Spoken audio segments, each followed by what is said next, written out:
Welcome to Post Game Podcast. I got my boy B Foster with me, man, and I got a question before we get started. Okay. Did we tank at the beginning and at the end of the season, or what? Oh, we definitely in tank mode now. Why? Well, I know why, but we've tanked all season. Like, just go ahead and play regular. This is regular. Fair enough. Fair enough, man. How you doing today, bro? I'm good. I'm good. I can't complain. You know, besides the other sports stuff, bad news we had today, Detroit, and now we get to talk about Pistons. Yippee! Puts the bad and bad boys. Ah, let's get into this, man. Pistons had a game last night. Uh, it's just hopefully that's the last time we play Indiana the rest of the season, right? Should be. Because there's just no way. Like from the tip off, I said, nah, they played it, they kept it respectable in the beginning of the game. And we knew though. We knew. We knew. Troy, what's going on, man? Do you have anything good for us today, bro? Like Pistons back to losing ways. Lose a starting corner today on Detroit Lions. I hate to integrate this with the Pistons show, but it is what it is. It's Detroit. You know what I'm saying? We got to talk about Detroit stuff when it happens. Big news. We can't let it stop us from doing the Pistons show. But that's what happens when you cover both sports, Foster. Sometimes bad things happen at the same time. Yeah. Yeah. And that's I'm glad you mentioned that, Troy, because we was gonna get to talk about that too. Troy writes, Oscar Thompson has a blood clot. Stu is out for the rest of both of those guys are out for the rest of the season. And that's why the title is limping to the finish line, because the finish line is almost there. And then you have also Thompson, which I'm praying he's okay. I'll be right back. Yeah, blood clot is serious. That's life threatening. It could actually kill you. So we're hoping that he has a speedy recovery and that he's fine. Stewart, I don't know his situation, but he is out for the year as well. It's only a matter of time before I feel like they're going to sit Cade down for the rest of the season. It's only a matter of time for Jalen Duren to sit the rest of the season, because there's really nothing to play for at this point.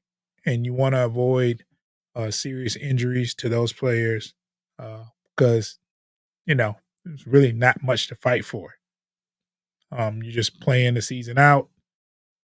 I don't know the exact record. I don't know what the exact Foster. What is the Pistons' exact record right now? I want to know how many games we have left for the season. We're 12 and something. I know we're 12. I just want to know what that is. It 61? 57. I was hoping it was 61.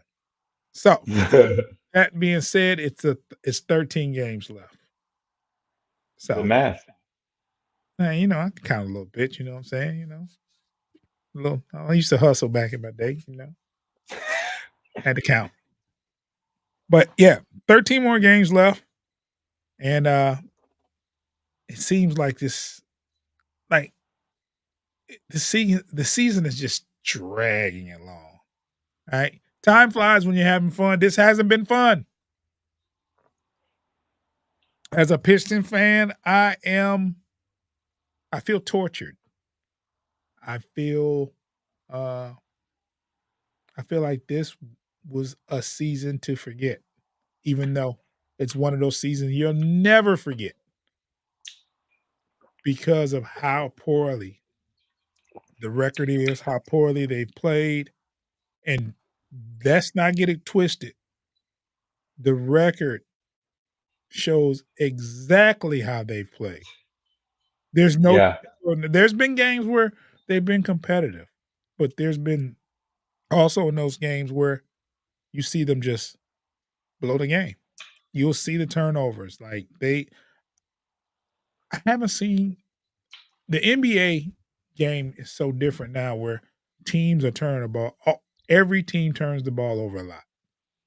They used Hmm. to preface on causing turnovers and not allowing turnovers and points off turnovers. That was a big preface of yesterday's game.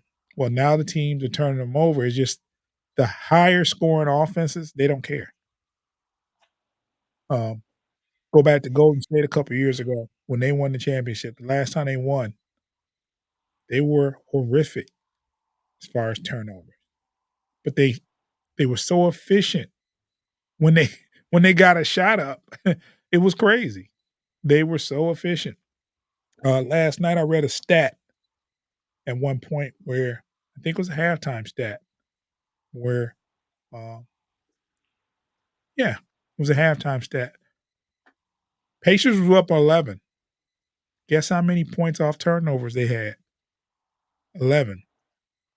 Guess how many The Pacers, you said the Pacers had 11 turnovers. Pacers had 11 points off turnovers Oh, compared okay. to the Pistons had 0. 0 points off turnovers. The score was 63 to 52 at half. And it's like that's the tail of the tape of the season. Turnovers. Hmm. Turnovers. And giving up points off of them as well, Yeah. I mean, which tends to happen. more Which than tends to likely, happen. your chances of scoring is because usually a lot of those turnovers create transition baskets. A lot of 'em. Correct. Not saying every single one of them, but usually you turn the ball over, the team's running the other way. Especially a fast-paced team like the Pacers. The Pacers score 130 points a game anyway. They have big men run the floor. Everybody runs the floor for the Pacers. Troy writes, "We have so much cap space last couple years. We got to start winning next year." We Troy said also says we paid our coach all that money to have the most undisciplined team. Troy, if you watch this show from the beginning, the turnovers are reflective of head coaching, in my opinion. Think so? I think so. I think so. I mean,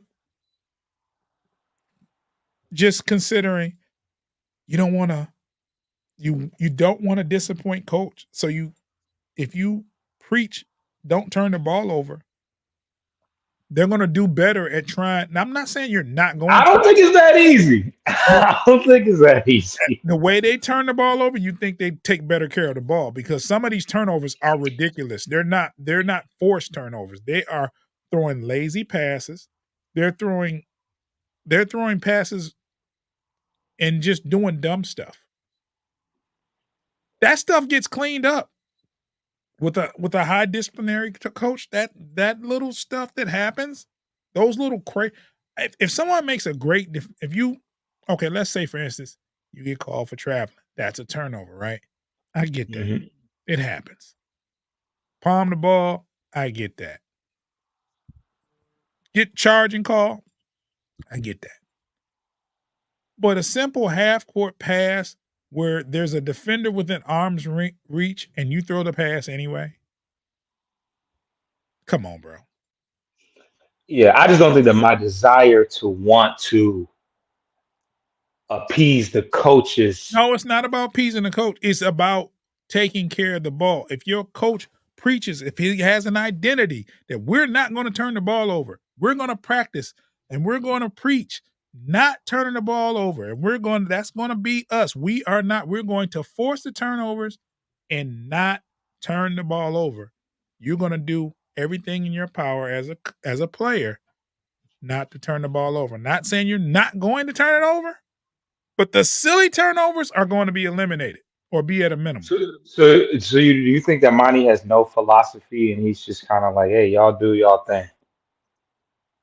It's it's, it's got to be lackadaisical at least. At some point, your pride and your own desire to want to win has got to kick in. It's got to be because this is a players' league. This is not a coaches' league. Of course, we have some great coaches in this league, but when it's all said and done, it's the players that like the Lakers. They ain't coached by Darvin Ham. They are coached by LeBron James. What do you think happens if somebody turns the ball over at a high clip on the Lakers? Who's the first person to say something? LeBron get that's what I'm saying. The player Okay, more so than the coach, LeBron is a different kind of animal. He is a head coach on the floor. That's something that bro. the Pistons don't have as well, which is another problem. We don't have that Mhm. kind of leadership on the floor, and I've been saying that as well. You need that floor general. They And say it's Cade. They say it's Cade. he turns the ball over. He's 20 years old though. He's 20 years old though. 21 maybe now. And that's why I say it's on the coach. You don't have the floor general out there. Your coach. I'm not saying I'm not, and I don't want to make it seem like I'm pointing it all at him, but I'm saying I've seen too many avoidable turnovers for a person not to be worried about turning the ball over. That's the player. That's the player's job to take care of the ball when it's all said and done. He can't dribble it. He can't pass it. He can't defend anybody. That's the player's job. Let me put it like this, and maybe you understand what I'm saying. And I'm not disputing that. I agree with that as well. I think it's a 50-50 thing though. And I think a lot of the turnovers that I witness every game, Hmm. nobody's worried about turning the ball over. It's like, for instance, let's say you coaching a team, right? And you say, "Hey, our we are going to pass the ball 3 times before we shoot it." Okay. And your team constantly comes down and shoot the ball, pass the ball twice and shoot it. You're counting on the sideline. And it's resulting in your offense not working the right way or you're losing games. You think if you sit up there and just drilled it in their head, this is what needs to happen, and this is why this is happening, that they're going to keep on passing it twice? I get in theory what you're trying to say as far as being held accountable, but they're not pulling Cade Cunningham from Malachi Flynn because Cade didn't do what he's supposed to do or didn't take care of the ball. It's just not going to. Just the same way that you're not pulling LeBron James if he's not doing what he's supposed to. And now, granted, It's that's LeBron. a that's that's a high. But what I'm saying is that in a players' league, the And coach that's doesn't another have the leeway to do that, and or just in general. Yeah, I think that people would be up in arms if it. I guess if there was a guy, maybe people wouldn't be up in arms if the backup was better. But when the latter is Shake Milton, who's not even on the team anymore, but it's like, nah, we'll just let Cade do what he needs to do well, because this goes with what I'm saying, Foster. I'm not saying that you have to consider. I also said the entire league, you watch basketball, they turn the yeah, ball yeah. over at a crazy clip, right? A lot of teams turn the ball, they're careless with the ball. That's just what it is today. It's a players' league, not a coaches' league. These players aren't listening to aren't worried about discipline from the coaches or getting benched because if you bench the wrong person, they're going to talk to their agent. They're going to want to flight out of there. Right. That's what you're dealing with today. Yeah. And I'm not saying it's all on Monty. All I'm just saying is a coaches, and I'm even if I don't care who's in that coach's seat, if your teams, if you're preaching a philosophy and the team and your players are not doing it, there's a problem. Yeah. I just don't think I don't think that's I think he's more or less like, "It's okay, you'll get him next time," type of guy.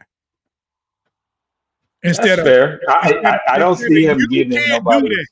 Instead of going to you can't turn the ball over in that situation. It's like, "Don't worry about it, keep playing. You got it next time." I think that's the kind of coach we have. Troy says, "Yep, no excuses for Cade Ivey and Duran's sloppy play. I'd say it's on both the coach and the player." He also says, "I wish we had Chauncey as a coach. He would teach our guards to take better care of the ball." That's that's what I'm saying.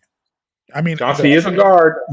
Monty's like 6'8". he's a small forward that turned the ball over. Yeah. No, I'm just kidding. I'm just kidding. I don't know what he Troy says Troy Weaver said he was going to build around Cade, but has he really done that well? I think the jury's still out. It's still early in the Cade. You got to remember Cade didn't play last year. Played 5 games, Yeah. and then you had his rookie season. I don't think you can grade last year building around Cade because Cade wasn't on the floor. Nope.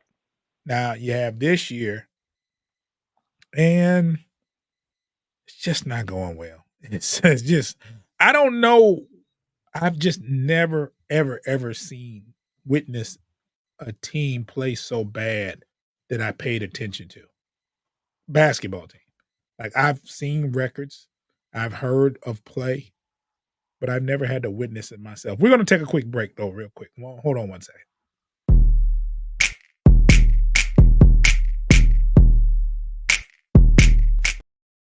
I just never have seen my Pistons be this horrible. I've seen bad teams. I've seen really bad teams from the Pistons, but this by far is the worst. And the thing is, the personnel doesn't even seem to be that bad.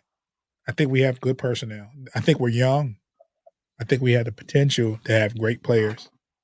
Um, but I've seen teams with less talent play better for the Detroit Pistons with less talent. Hmm. I don't know. I just can't put my finger on it. Don't understand. And it's gut wrenching because we can talk all this stuff right now and talk bad about them, but as fans, if someone's told us Pistons got a game at 7:30, we're gonna watch and we're gonna think we got a chance to win this game. If they play good early, we're gonna watch it till the end. Gives hope. Yeah. That's what kind of fans we are. I think we deserve better though. I do think. Um, Troy asked a question about building around Cade Foster. Do you think he's built a team around Cade? And if he has, I don't think he's I don't think this is the team that needs to be around him. But go ahead, I'll let you answer that. um, I think he's made strides. It just hasn't. It just hasn't gone well. I mean, I loved the idea of Marvin Bagley being here. Um, that was kind of a weird situation because I don't because Bagley wasn't horrible. Um, what else has he done? Bagley sticks out. Obviously, we went out and got Monty Morris and Joe Harris this year. Joe Harris was a epic failure. Monty Morris didn't was hurt the entire time. I think Bogey was a good attempt, but Cade was hurt last year when he Bogey. The majority of games that Bogey played was last year because he was hurt. You know, the first 20 games this year. and then he got traded about a month ago. So I think Bogey was a decent attempt. I think Burks was a good attempt, but once again, played last year for the bulk of the games. Cade was hurt last year. So I think we've had just a lot. I think we just had some bad luck. Um, as far as drafting around him, I say again, he's played he's played in a decent sample size with Ivy this year, and it hasn't been great. Cade will drop his 20. Ivy gets his 15. It's been a weird fit. I would have Ivy played all last year. Like I think he missed maybe maybe 8 games last year.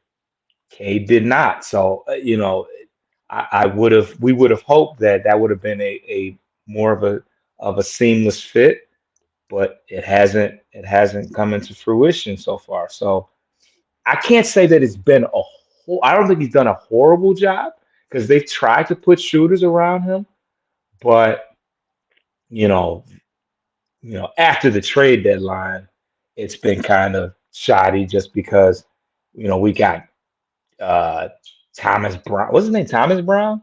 I always want to call him Thomas. Troy. Troy Brown, Shake Milton, uh Malachi Flynn, Grimes. Like at this point, it's kind of Fournier.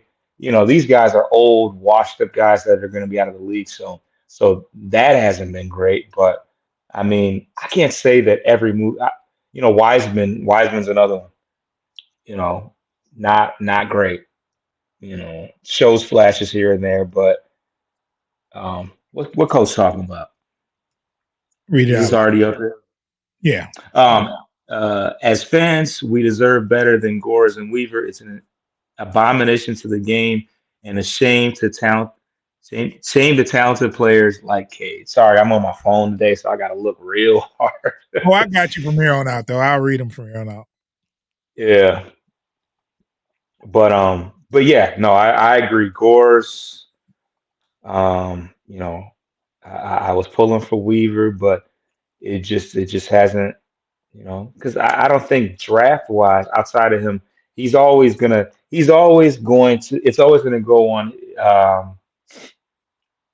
picking Killian over the multitude of players that have been successful behind him is always going to be stamped in his life. So, not a good start. Troy says Go Cade and ahead. Duran fit well together. I think so. I think so. Yeah, they do. Um, yeah, they do, and Duran does have flashes of dominance down low.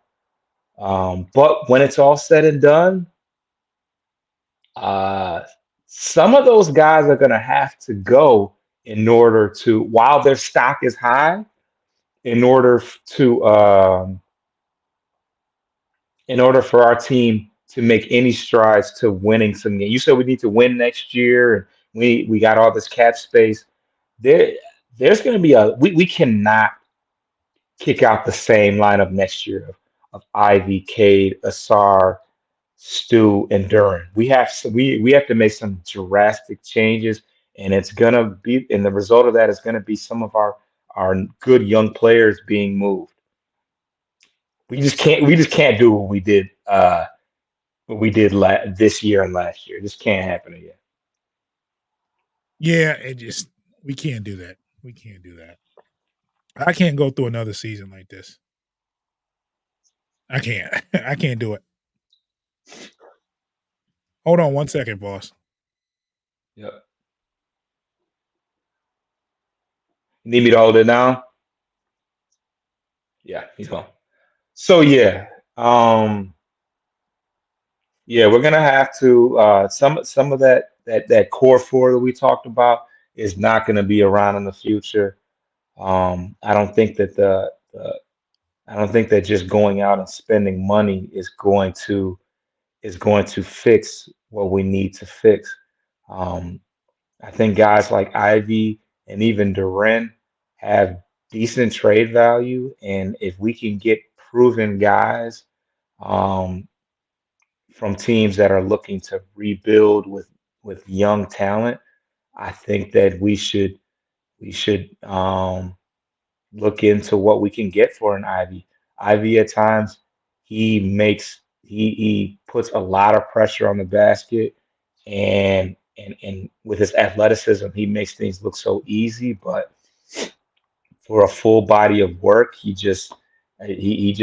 can only get 20 points when Cade is hurt, when Cade is not playing. It was either the Celtics or one of the Heat games that Cade sat, and just like clockwork, he's a primary guard and he scores 20 plus points. He Troy does says not do that. Troy says if you had to trade one, which one do you trade? Ivy for Ivy. sure. Ivy. And I won't take credit for it, but they did say that that because they were both sitting next to each other and on the sideline hurt.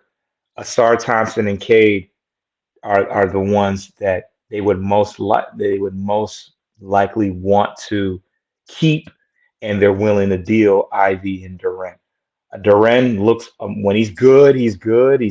We've seen 20 and 20 games, but his interior defense is embarrassing, and it just doesn't make sense when he's 6'10" and the most physically gifted player on the entire court.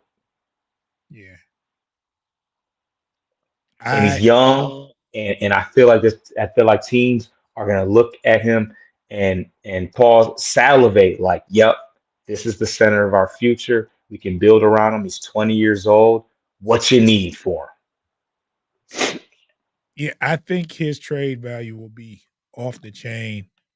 I hate to see him go though, because I know he's going to be good. him? But it's He's just gonna not be working. good for But sure. it's just not working. And the Just not patience is just not like,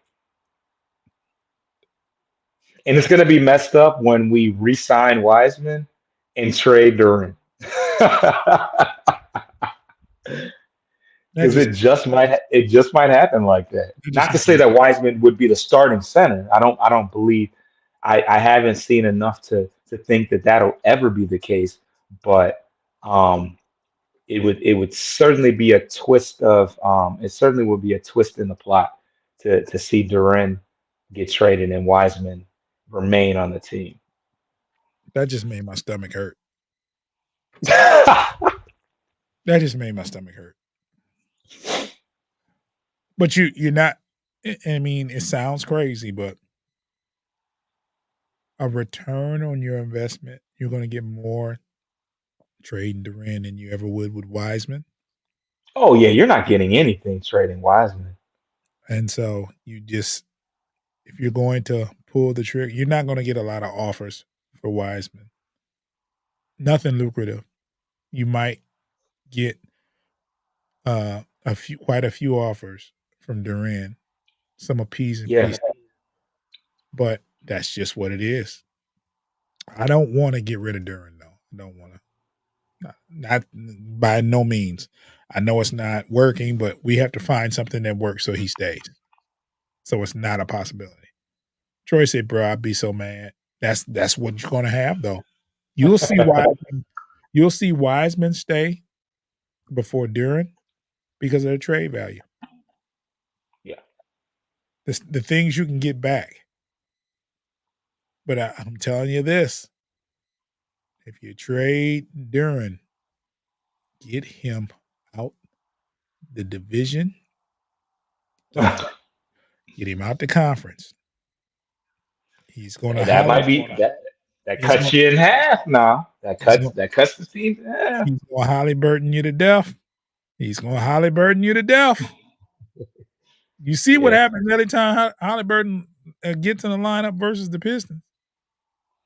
I I just scroll along every time I see a video of such and such thought he was going to Detroit.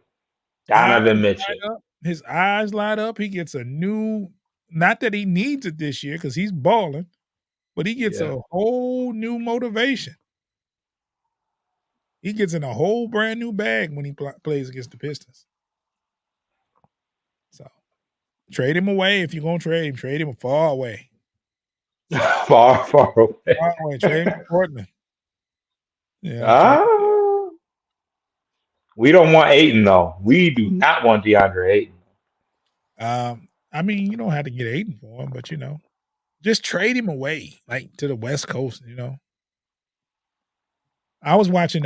This is off subject, but I showed you Foster.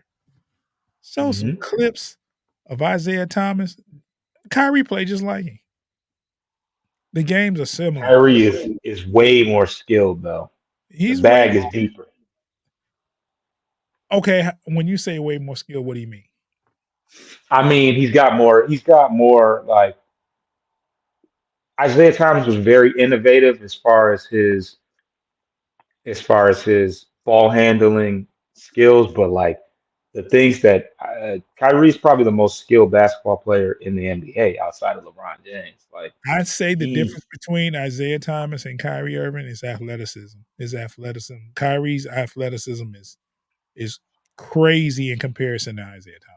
Do you feel like his handle bag is the same though? I mean, it is similar.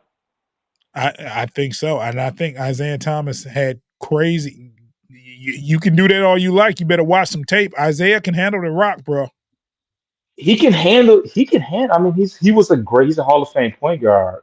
But Kyrie Irving had spin moves behind the back, euro, reverse. Like he's got, and it's all instinctive off of what you do. Like I mean, I'm speaking to Isaiah what Thomas Isaiah. had all that, bro. You better watch some tape. It's You're if the living. bag was You're living in the the now. bag. Isaiah did all of that. That's why I'm saying he reminds me of when it comes to ball handling and getting to the rack. That's what Kyrie reminds me of. In comparison, but that was 30 years ago. There's the the innovation and creativity is out of this world nowadays. I understand that, but what I'm saying is I don't care long ago it was.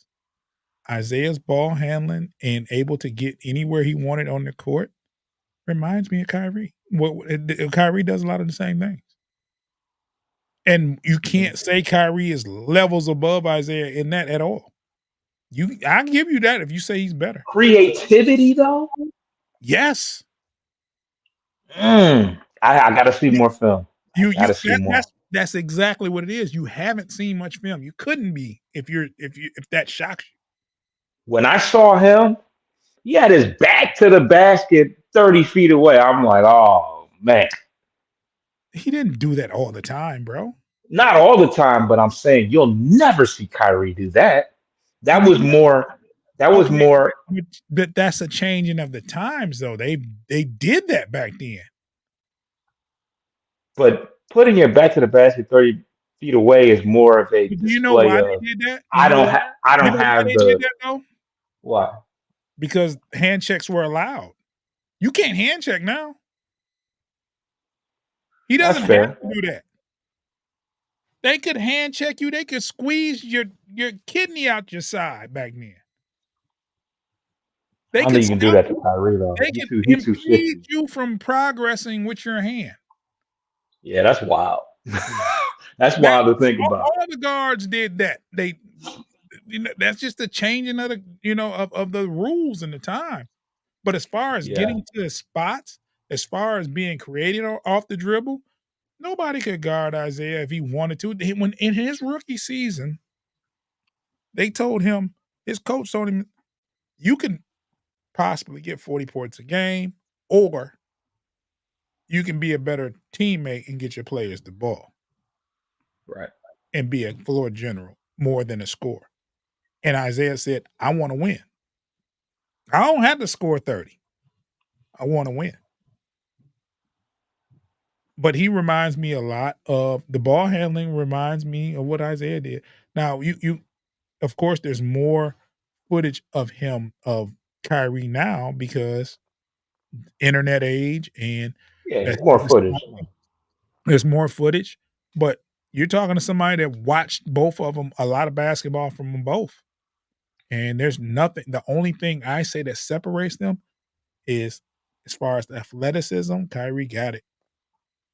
Kyrie Yeah. got it as And far as that's why I tend to not dabble into the even like the Jordan LeBron, like it's apples to oranges, totally different game, yeah, totally different physiques, and so it's and you try to compare like, okay, everybody has a 40-inch plus vert now, like nobody had that back in the day. So it's like, how do you really compare, and even the style of, like you said, the hand check and rules and stuff like that, how do you compare that when flopping was not a, you could flop all you wanted 20 years ago, it wasn't going to do well. They gave you a reason to flop back in the day.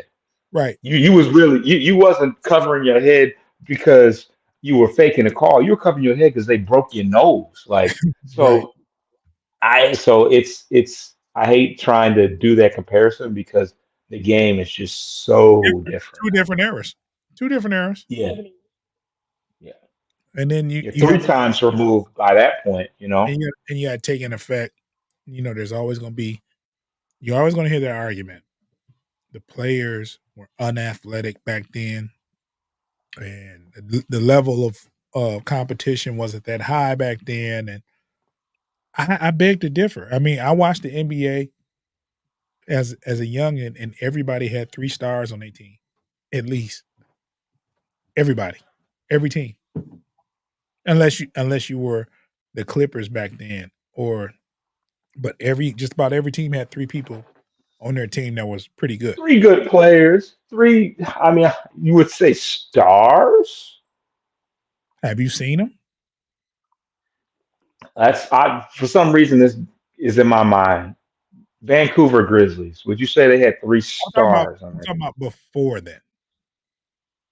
What are you talking about? I'm talking about Isaiah Thomas era, that era. I don't know. I Okay, couldn't tell you. okay, let's do this, right? The Hmm. weakest team in that division, uh, and for years, Pacers.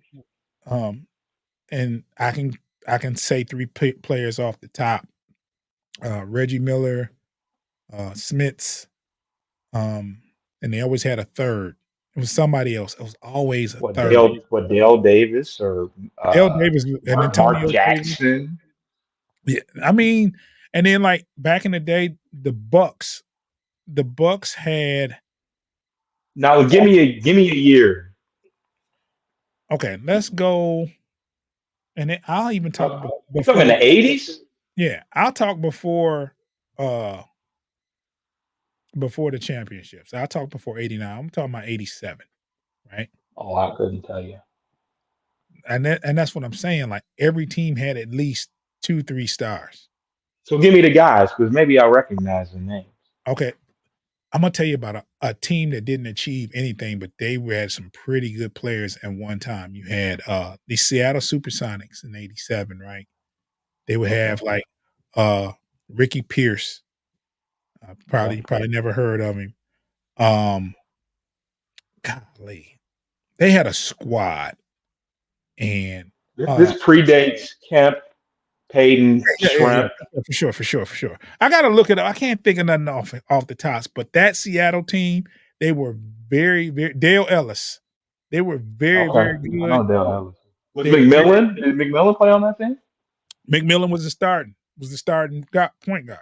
You had Yeah, I know McMillan, Dale McMillan. Ellis, Ricky Pierce, there's oh my gosh, there was a 6'10" power forward that could do it all, and they couldn't do it all back then. He played for Indiana as well.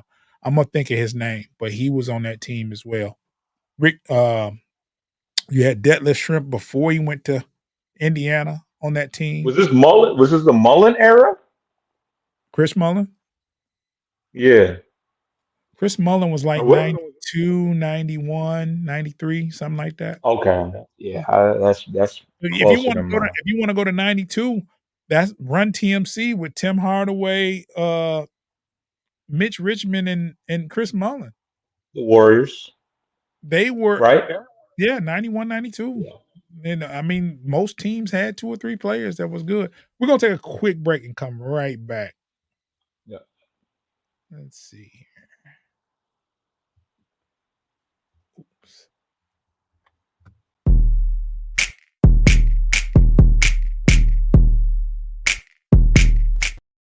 Yeah, today's game's a little different, but I think there's no question about the athleticism. Uh, you'll see centers now do things that you have never seen before, and I think that started getting that position started getting real crazy when you had David Robinson, Elijah Wan, Shaq. They kinda changed because back then, the big centers were robots. They couldn't move, they didn't run the floor, they just called for the ball in the post. They didn't shoot jumpers. They called for the ball in the post, they got it, couple dribbles, boom. You know what I'm saying? That position has really changed because if you look at Embiid, Embiid Embiid is nothing like that. Joker, nothing like that. You know what I'm saying? And these guys are huge too. Like, let's not Huge. discount the fact that they're as big as Elijah Wan and David. Well, David Robinson was a now that dude was like built like the Terminator, but Yeah, um, these guys they're just as big as them, but yeah. their finesse game is crazy. Like pushing the ball up the court, passing, You would shooting never threes, see you would never see in the '80s a center bring the ball up court. and Now you Wemby had a play. Yeah, and now you'll see the guard give Joker the ball, and he'll bring the ball up court. And hmm not in the first quarter. He'll bring it up in the fourth quarter. Usually you're tired, and he's in the fourth quarter in Denver. Thin air. Well, I think that their bodies adjust pretty good, right? Yeah, but he's still, in the fourth quarter, you think your big man is gonna be winded some. You don't need to he needs to, let him get up the court and settle in the post and breathe, and no, he bringing the ball up. He's initiating the offense in the And fourth he's quarter. not in amazing tip top shape. I Has mean, not I'm assuming he he has is in shape, but no muscle definition oh, nowhere. none. Neither But Luca though. It's pretty hilarious. these are players that like Luka's amazing. Like these players nowadays, the athleticism, the things they can do, the outside shot, it was unheard of for a center to shoot a jumper. I think But that's why people say that when you look at guys like Luca and Jokic and Embiid and SGA, like, and I just threw SGA out there because he's probably the MVP of the entire league. Like, Mhm, and then you look at the guys that some of the guys like Jordan was being guarded by what's the guy on the Cavaliers? mhm. Um, the guard, I can't remember his name. Not Bob Sir, but anyway, like he's like these guys look like Amazon workers in comparison to some of the guys that are playing now. Like Wemby is 7'4", and he's taking the ball up court, putting it behind. Like you know, 7'4", how hard it is to breathe at 7'4", let Man, alone run, let alone dribble. Like that dude is a freak of nature. Some of Bobo, the things. his father Yeah, his father couldn't do a fraction of what he does on the court. yeah, it's insane. That's His crazy father to think was about. 7'6" and barely played. He Yep. couldn't break the lineup. Like, hmm it's Well, just neither can Bobo, but but it's but arguable that I mean, there was a reason why Manute Bol you didn't he just wasn't that good, but you see Bobo making some plays. yeah, medically, yeah, it's stop Manubo, but Bobo he can push the point, and he's Yeah. what 7? He's 7 foot something, right? Yeah. I don't know exactly, but I know his father was 7'6". Oh yeah, his father's tall is taller than he is, but Yeah, yeah, but, yeah, and there's just certain things you did like, I remember watching, Alonzo Mourning play at Georgetown, and they were amazed that he could hit a jumper consistently from the free like a mid from the like a free mid throw. range or Yeah, from the free throw line. He had a shot. He took his shot at the free throw line a lot. And Just they were like, "Whoa." and when he knocked it down, they was like, "Look at the big fella, he can knock that down." They were happy, they were amazed. Now you see these centers shooting threes like it's nothing. It's nothing. 6'9" person in, pre I wanna say, uh, I wanna say early '90s all the way going back. Your power forward didn't shoot jumpers. Nope. Just didn't. He was the dirty man. He got the rebounds. He was your enforcer in the paint. He set the picks. You know, he was that guy. Let me PJ Brown. I think yeah. Richard Bostler says who was the best pick? I think he meant for the Pistons in the draft. And I think he's talking about this year coming up. So I Ri- don't really have a good answer for Hey, Richard, I'm gonna tell you something like this, man. We missed out on a good draft pick being it. I mean, not no disrespect to Thompson, but Wemby was the cream of the crop last year. that. There's Amen no might be better than Asar, yeah, his twin brother. there's this year's crop because every year there's a consensus number one, right? There's that one player that everybody wants at number one. It's not so much emphasis on that number one player this year. Nope. That crop, like I don't know what. Maybe it's me, but I don't even know who's good in college basketball. I've never not watched the tournament. Tournament started today, correct? It did. I haven't watched the game. Usually, I'm watching the game, and I work from home. It's nothing I from watched nothing. I watched State. I watched There's State. nothing for me to turn and watch the games. I have Right. not watched college basketball this year because there's nobody that actually stands out. I think the best player in college is Caitlin. Oh man, here we go. I don't see it. I don't see anything else, man. most have highly celebrated right now for sure. Yeah, I mean, they're not even talking about Angela Reese anymore. No, no, not really. Not They really. they were really, really going crazy. Uh, and I thought, and I'm gonna read these couple of comments. MSU Detroit fans said it's almost over. I wish Hmm. it was over there. We didn't even talk about the upcoming game. Oh boy, just We will. wait. We'll get to it. Troy says we might as well trade our pick and Ivy for Brandon Ingram. The problem with Brandon Ingram, health. He doesn't play a lot of games. He sits out a lot of games due to injuries. He's about 120 pounds. Plays guard. He's skinny. He's super Plays small skinny. forward. He's 100, but he's good though. He's good though. No, Very good. Instant bucket for sure. yeah, for sure. Go Oakland. Oakland's playing tonight. They play Kentucky. Ooh, uh, Speaking of good players, Rob Dillingham, he's a guard. He's uh he's really good. for who? I got Kentucky.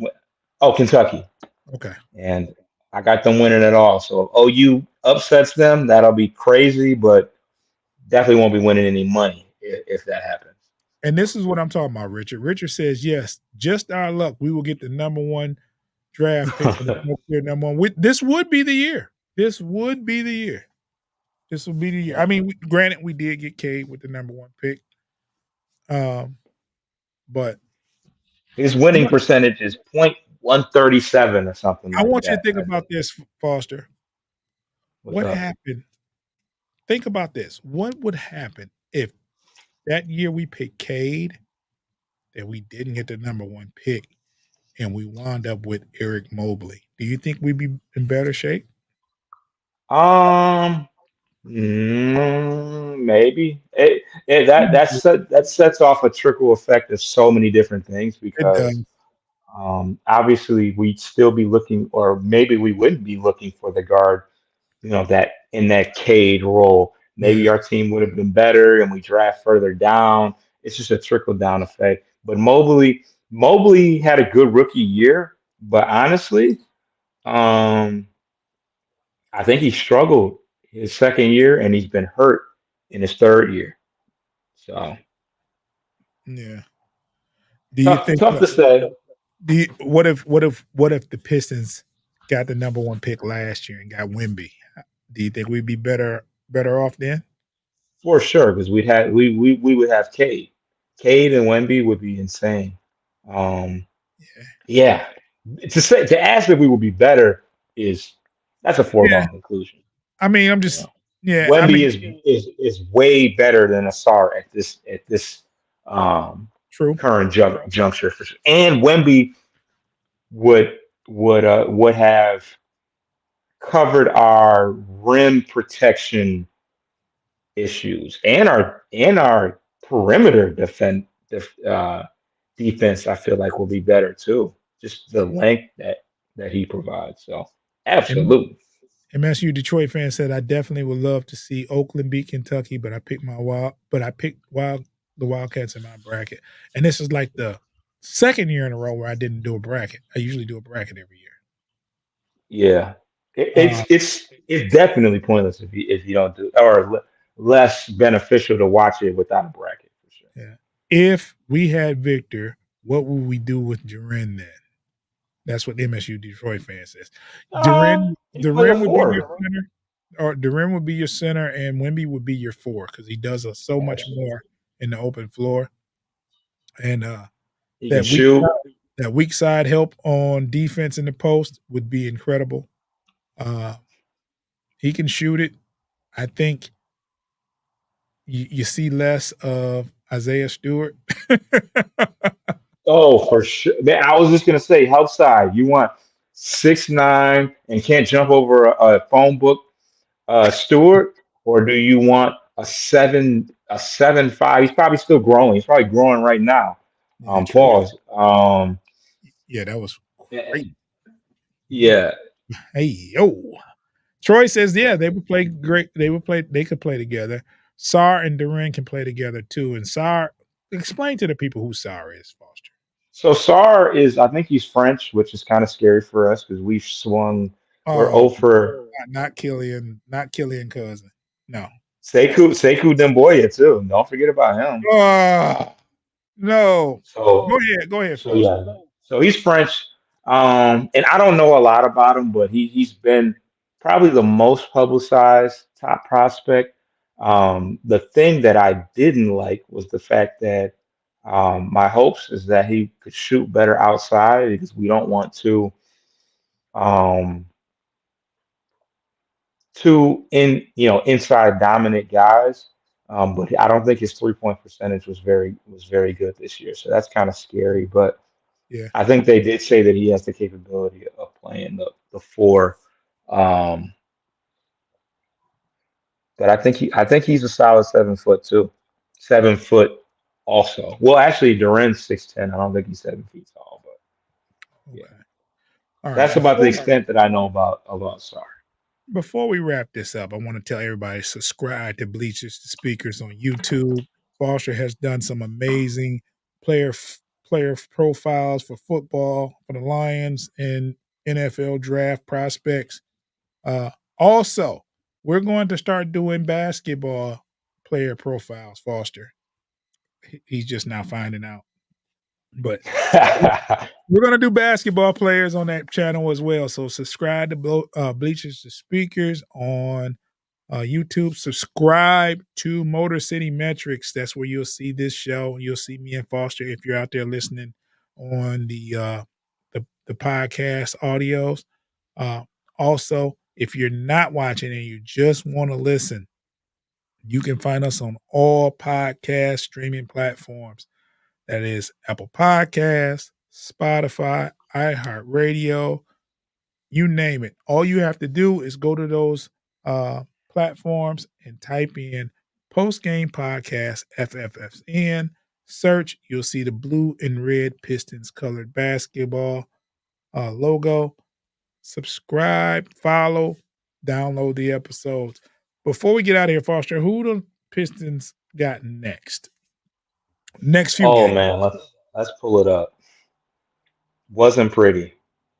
I mean, it hasn't Uh, been all year, but so I know for a fact that we have the Celtics tomorrow. They're pretty good. yeah. Um, that's in Detroit. Um, and beyond that, come on. I want to say we have the Knicks after that. Uh, Where is it at? Okay. So we have the Celtics, we have the Pelicans, who's not not not weak. The New York Knicks on Monday, and then the Timberwolves.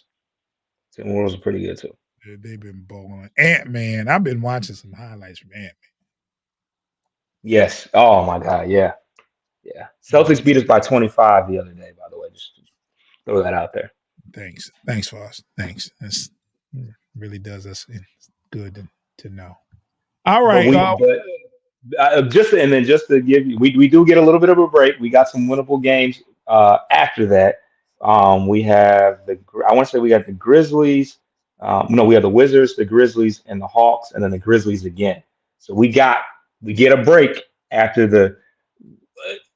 We're all but going 0 for 4 the next four.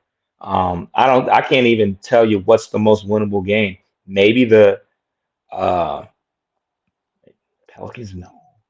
Maybe the Knicks, because the Knicks have so many injuries, or yeah, It the remains Timberwolves to are be better. seen. I think we're going to go 1-4 in that stretch. One of those teams will. Well, the fifth game would be the Wizards, so so yeah, that would be the one. But Well, yeah, it's spooky. It's spooky. all right. You got anything before we get out of here, Foss? Oh man, the G League roster is upon us. I think Buddy Boeheim and the guy who don't even the guy that played for Princeton. I can't even pronounce his last name. Oh, We're into that part of the season where we're seeing guys like Stanley Amude. He's got some playing time this year, but yeah, Buddy Boeheim's getting ticked nowadays. So yeah, good well, times. yeah. I guess it's. Detroit Skidmore. Good night, ladies and gentlemen.